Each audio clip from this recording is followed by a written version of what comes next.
Welcome to the Rim Break Rodeo. We hope this video helps. You must prevent further damage right now.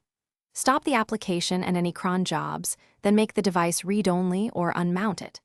Once done, create a bit-for-bit image with DD or DC3DD to a separate disk, and record in SHA-256 hash to verify later.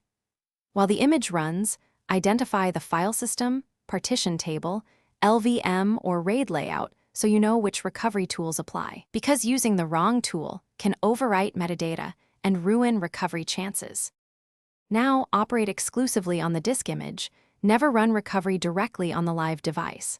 Mount the image read-only or attach it with Lositup and inspect with debugs, XFSDB, or NTFSinfo. If ext4, run ext4 magic or extundelete against the image.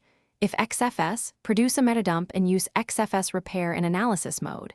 If NTFS, use NTFsundelete.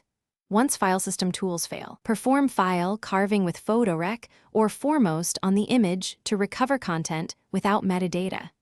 Make sure to export recovered files to a separate drive. After recovery, verify integrity with SHA-256 sums, open documents, and run application-level checks so you know what is usable.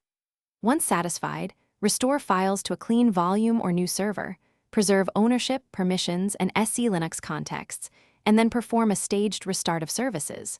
Monitor logs closely for errors. If you cannot recover expected files or see heavy fragmentation and overwrites, stop further attempts. Preserve the image as evidence and escalate to specialized data.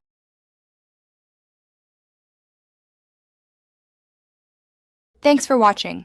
Consider subscribing if we helped you.